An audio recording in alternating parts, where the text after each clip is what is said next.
teman-teman, perkenalkan nama saya Zahwa Heranisa, NPM-nya 2024-145000245. Saya dari kelas RD Pendidikan Ekonomi dari Universitas Indrapastra PGRI. Aliran-aliran pendidikan dibagi menjadi 4 bagian. Yang pertama, ada aliran nativisme. Aliran nativisme adalah aliran yang menekankan bahwa kemampuan dan karakteristik individu ditentukan oleh faktor genetik atau bawaan, bukan hanya oleh pengalaman atau lingkungan. Pandangan aliran.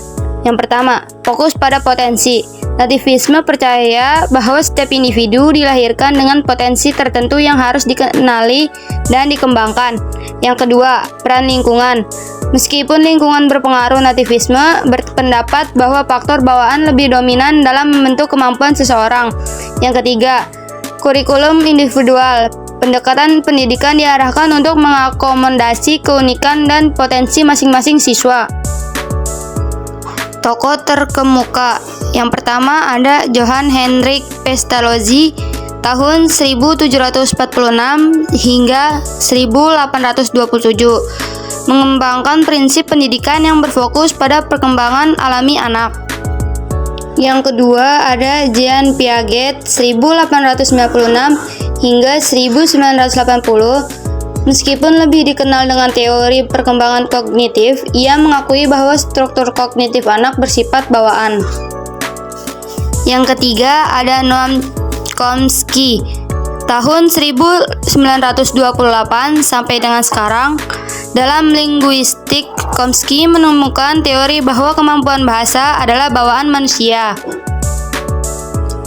Tahun dan konteks. Aliran ini mulai mendapatkan perhatian pada akhir abad ke-19 dan awal abad ke-20, beriringan dengan perkembangan psikologi dan ilmu pendidikan modern. Kritik. Nativisme sering dikritik karena dianggap mengabaikan pentingnya pengalaman dan pembelajaran. Banyak ahli berpendapat bahwa kombinasi antara faktor bawaan dan lingkungan adalah kunci dalam pendidikan. Kesimpulan, nativisme memberikan perspektif penting dalam pendidikan dengan penekanan pada pengembangan potensi alami individu. Meskipun perlu diakui adanya kritik terhadap pendekatan yang terlalu fokus pada faktor bawaan. Yang kedua ada aliran empirisme. Empirisme adalah aliran yang menekankan bahwa pengetahuan diperoleh melalui pengalaman dan pengamatan. Belajar terjadi melalui interaksi dengan lingkungan. Pandangan aliran. Yang pertama, pengetahuan berasal dari pengalaman sensoris. Yang kedua, pembelajaran terjadi melalui proses pengamatan, eksperimen, dan refleksi. Dan yang terakhir, pendidikan harus berfokus pada praktik dan pengalaman nyata. Tokoh terkemuka. Yang pertama ada Johann Locke tahun 1632 hingga 1704, mengemukakan bahwa pikiran manusia seperti kertas kosong yang diisi oleh pengalaman. Yang kedua ada David Hume tahun 1711 hingga 1776, menekankan bahwa semua ide berasal dari pengalaman inderawi. Dan yang terakhir ada Johann Dewey tahun 1859 hingga 1952, memperkenalkan konsep pembelajaran melalui pengalaman dan refleksi dalam pendidikan. Konteks tahun. Empirisme mulai berkembang pada abad ke-17 dan mencapai puncaknya pada abad ke-19. Seiring dengan kemajuan dalam metode ilmiah dan pendidikan progresif. Kesimpulan empirisme adalah menekankan pentingnya pengalaman dalam proses pembelajaran, menjadikan praktik dan observasi sebagai inti dari pendidikan.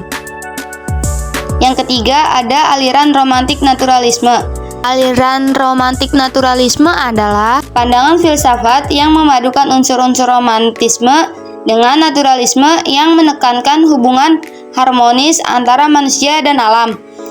Aliran ini menekankan pentingnya kembali ke alam, menghargai emosi, intuisi, dan kebebasan individu sebagai inti dari perkembangan manusia, terutama dalam konteks pendidikan. Dalam hal ini, perkembangan manusia dipahami sebagai sesuatu yang alami dan harus dibiarkan tumbuh secara spontan tanpa terlalu banyak intervensi dari masyarakat atau pendidikan formal yang kaku. Pandangan aliran, pendidikan harus selaras dengan perkembangan alami anak dan lingkungan, menekankan pentingnya perasaan, imajinasi, dan ekspresi diri, mengutamakan pengalaman langsung dan hubungan dengan alam sebagai bagian dari proses belajar. Tokoh terkemuka yang pertama ada Jean-Jacques Rousseau tahun 1712 hingga 1778, menekankan alam dan perkembangan alami anak dalam karyanya Emile on Education. Yang kedua ada Friedrich Froebel tahun 1782 hingga 1852, pendiri Taman Kanak-kanak, mempromosikan pembelajaran melalui bermain dan interaksi dengan alam. Konteks tahun muncul pada abad ke-18 dan 19 sebagai respons terhadap pendidikan formal yang kaku dan penekanan pada rasionalisme. Kesimpulan, romantik naturalisme menekankan pentingnya pengalaman alami dan emosi dalam pendidikan, mendorong pendekatan yang lebih holistik dan manusiawi dalam proses belajar. Yang keempat ada aliran konvergensif.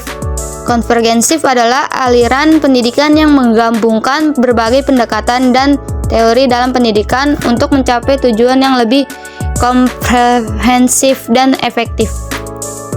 Pandangan aliran mengakui bahwa tidak ada satu pendekatan yang dapat memenuhi suatu kebutuhan pendidikan, mendorong integrasi antara teori-teori pendidikan yang berbeda, seperti nativisme, empirisme, dan konstruktisme, memfokuskan pada fleksibilitas dalam metode pengajaran untuk menyesuaikan dengan konteks dan kebutuhan siswa. Tokoh terkemuka yang pertama, Jerome Bruner tahun 1915 hingga 2016, mengembangkan konsep pembelajaran yang berbasis penemuan dan memahami pentingnya konteks dalam pendidikan. Yang kedua ada David A. Klopp tahun 1939 hingga sekarang, dikenal dengan model pembelajaran pengalaman yang menggabungkan berbagai pendekatan dalam proses belajar. Konteks tahun muncul pada akhir abad ke-20 seiring dengan perkembangan pemikiran kritis dan kebutuhan untuk menyesuaikan pendidikan dengan perubahan masyarakat. Kesimpulan aliran konvergensi adalah dalam menekankan pentingnya integrasi berbagai pendekatan untuk menciptakan sistem pendidikan yang lebih inklusif dan efektif, sesuai dengan kebutuhan siswa dan konteks sosial.